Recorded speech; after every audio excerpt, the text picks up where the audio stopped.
Good morning. Thank you for joining me for another 5 good minutes with the Word. I'm Barry Bryson, and we're going to be finishing up the text of 3rd John today.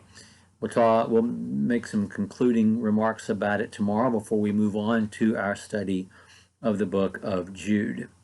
But this is all part of our larger study of the neglected books of the New Testament.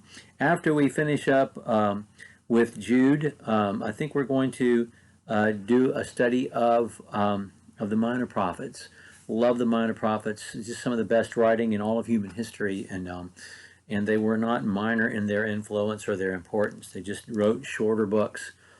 So anyway, that's where we're going to head after we finish our study of Jude and conclude our study of the neglected books of the New Testament. Well, we've been talking about 3rd John. 3rd John, like 2nd John, is a book about hospitality, but it is a book about hospitality not being extended when it ought to be.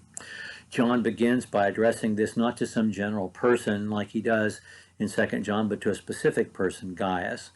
It also names some other names, Diotrephes and Demetrius, in this letter. No names are mentioned in 2nd John.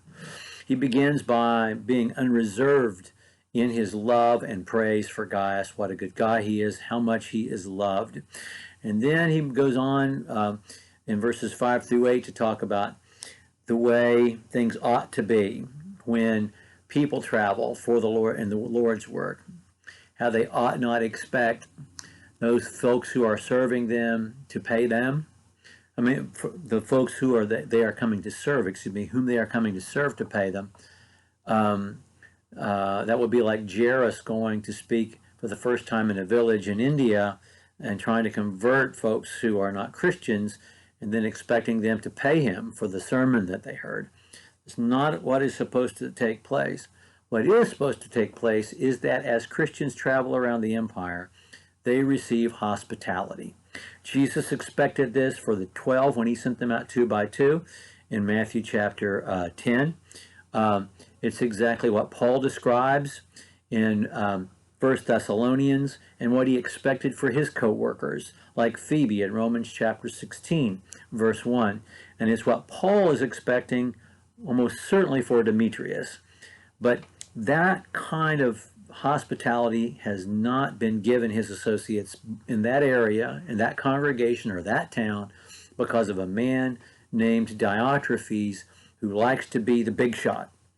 And therefore he's made false accusations about John. He has completely shut himself off, or that congregation off. He won't receive good folks who are there to do the Lord's work, especially those associated with John, because he feels threatened. His status and his ego is threatened. And not only has he become a tyrant himself, his tyranny is extended to the entire congregation, so that whenever anyone else tries to show hospitality, he puts them out of the church. Like one man has the authority to do that, but he's assumed that authority. This is the destructive force of male ego. Okay, we're going to finish up by reading verses 13 and 14 today.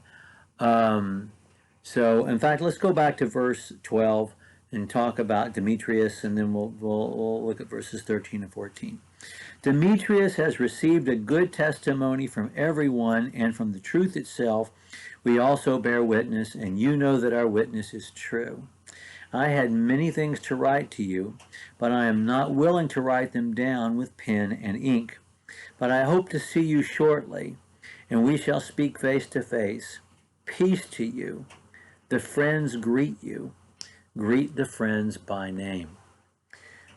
As I've always said when we study these books, or any book, you can't just read right over the introduction and the farewell, because there's so much there. The introduction will always contain the themes, and the farewell will always be a treasure trove of bits of information that we use to really get a clearer picture of the world of the first century. So Demetrius, this not only serves as a letter about the way things ought to be, but a letter of recommendation for Demetrius, in the same way Paul mentions Phoebe by name. These folks aren't taking in folks who just show up when they don't know who they are. These are people who are carrying with them passport, some endorsement from elders, from another congregation, from an apostle. These are people who have an endorsement so that you know they are bringing with them the truth. That's important.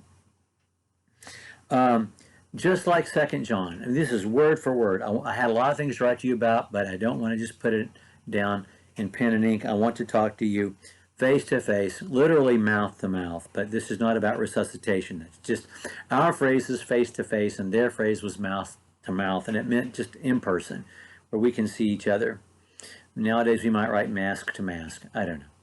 But anyway, so it's exactly the same thing that he says in second John,